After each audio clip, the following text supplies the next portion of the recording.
position yourselves well so to benefit from the grace of God. If you don't position yourself, it will be difficult to enjoy the extent to which others are enjoying. For instance, if it rains now, after the rain, some people will have nothing, no water, still, after the rain. Others may have a bucket full. Some may have harvested enough for their poly tank or whatever. Others may even fill their underground, and some may have it in their dams, depending upon how prepared you were before the rain. So all I'm saying is that when you are prepared, an opportunity shows up, success comes out of it. So always be prepared.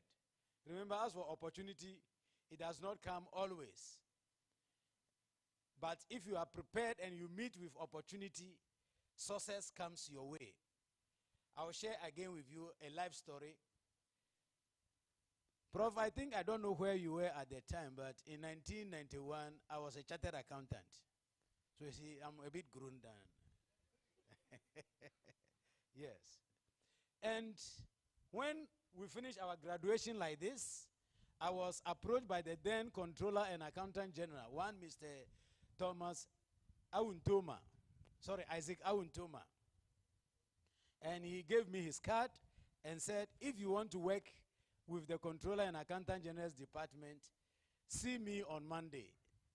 The program was organized on a Saturday like this. This is see me on Monday. I will be in the office by 9 o'clock. So Monday morning, I was there, I think before 8 o'clock. And later on, 2 other colleagues joined me. So I realized he had invited other people. And he came into his office. A few minutes to 9 o'clock, he asked the secretary to let us in. And when we got in, he said, congratulations, young men. We said what? Thank you. Then he asked, did you bring your applications? He asked the first one. He said, sir, I didn't bring it, but if you give me about an hour, I can rush home and bring it. The second one said, me too, I'm not far away. If you allow me about 2 hours, I can go and bring it. He turned to me and I said, I didn't bring only application. I came with my copies of my certificate, the original certificate, and my CV.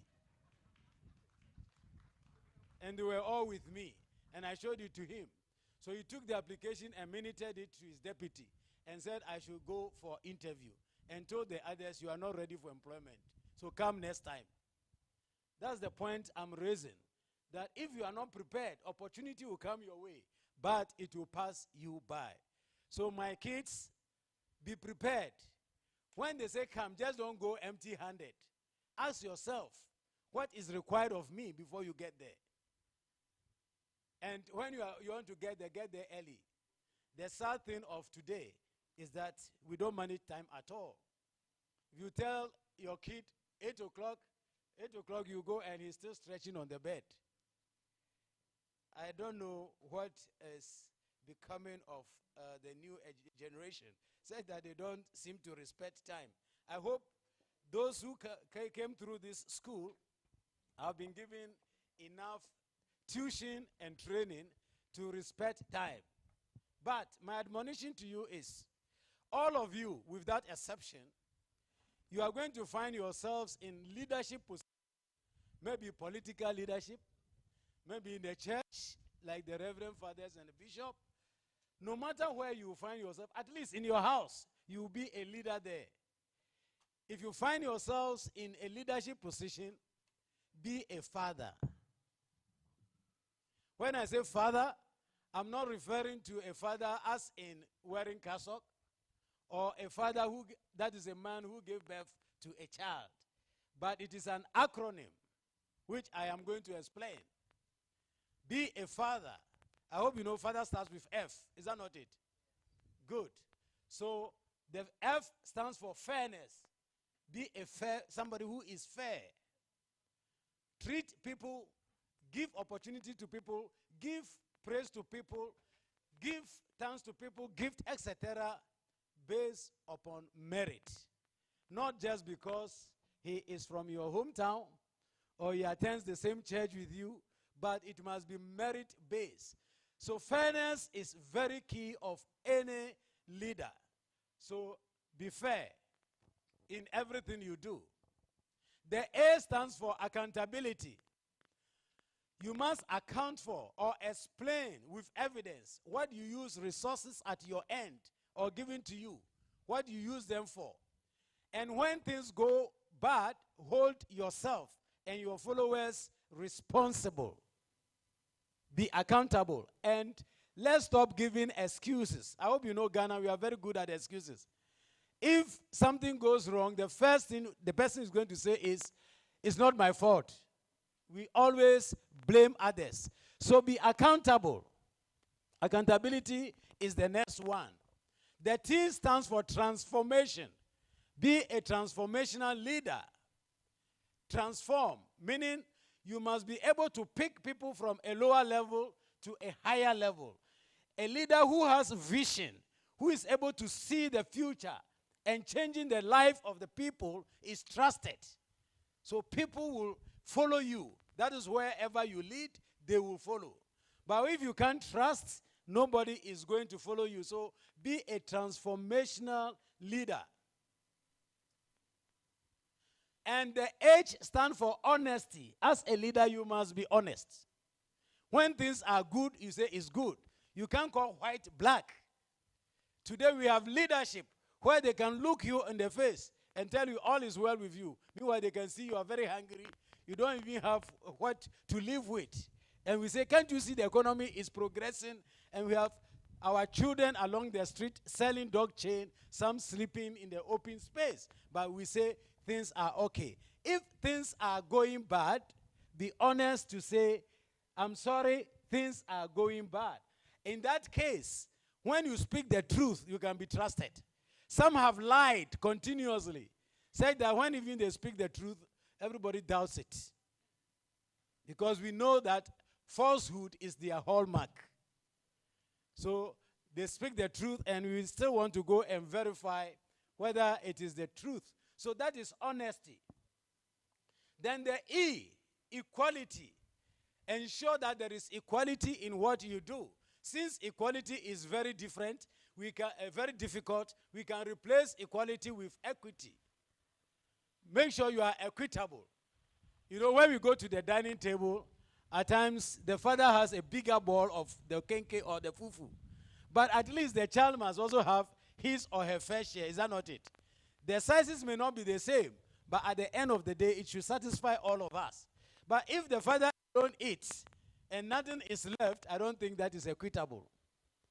So I've been saying when I was in office that when it storms at the top, it must drizzle at the bottom. But at times when it storms at the top, we don't even see the drizzling. It dries out.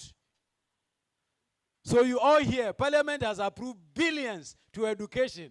Then you go to the schools and they are under trees. Parliament has allocated billions to hospital. You go to the hospital, there's no medicine, there are no doctors, etc. However, we have all paid taxes and our money has been shared. So being equitable is very, very important as a leader. The last one is R. Is that not it? Good. If you are a leader, you must respect other people and their views. The R stands for respect. Respect people's views. We can all not be the same and we can all not think the same. Even if you are twins, you may have different lines of thinking. Is that not it? So we should not expect that because I think we should do it this way, there should be no other way of doing it. Seeing the chairman is from the Volta region, he can attest to the fact that there are several ways of killing a cat. Is that not it? But at the end of the day, the cat will die. So don't say there's only one way of killing a cat. There are several ways. So respect other people's views. There must be contrary opinion. And I must say, Mr. Chair, when I was in office as Auditor General, most of the times the other view becomes the best view. And so I made it a point that I never shared my position. When there's a problem, I'll call you and say, let's think about this. This is the problem. Father, what do you think about it? When he gives me, I say, sister, don't repeat. say your own. By the time you go around, I get different versions of the same thing. And then I put together neatly as if it is from me. And I take the credit. So please respect other people's views. So that is in Father. I hope you've gotten it now. Father as in fairness, accountability, transformational, honesty, equity or equality, and then what? Respect. If we do this, I think it will help our society to grow. And let me hasten to add, appealing to your grace and the head teacher, the headmaster. You see, I finished primary school, I didn't go to secondary school, so I don't know headmasters. I'm very honest. I never attended secondary school. And I never attended first degree. I don't have first degree either. I went through what I call Kwanchen education. I hope you know Kwanchen. Roadside. I went through the roadside till I qualified as a chartered accountant. And I went to the university. I wanted to do my first degree. Then Professor Nkrumah called me and said, Daniel, you are a chartered accountant. Why do you want to do first degree? He said, because I don't have it. And I said, no, come for master's. So I have master's, but I don't have first degree. One of the things I want to appeal to all of you is that let us not shy away from inculcating into our children Christian education. I keep arguing and saying everywhere I go. In fact, about 3 months ago, we met in Geneva, and I told them, guys, let's not forget ethics in our society. When knowledge and technology has brought us, if we don't inculcate into our children the fear of God, we are creating weapons of mass destruction. One day, one will blow all of us. So let's not relent in that. And like I said earlier on, let's continue to depend on the grace of God, but position ourselves such that when the opportunity comes, we can benefit from it. On this note, I would like to thank you for the opportunity, and I want to congratulate you again for the Silver Jubilee, and also those who are graduating today. I want to congratulate you and wish you all the best. May God bless us all. Amen.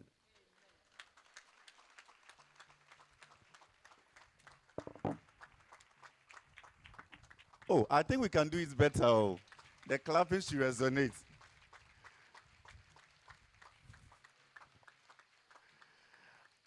I believe that was a very, very wonderful presentation. That was very great. For those of us who are still in school, on Thursday when we come, I'm surely going to ask you what the meaning of father is. And I'm sure I'll get someone. Say, thank you very, very much. The next on the bill is a performance by the cultural troops of Corpus Christi Senior High School. Shall we enjoy it?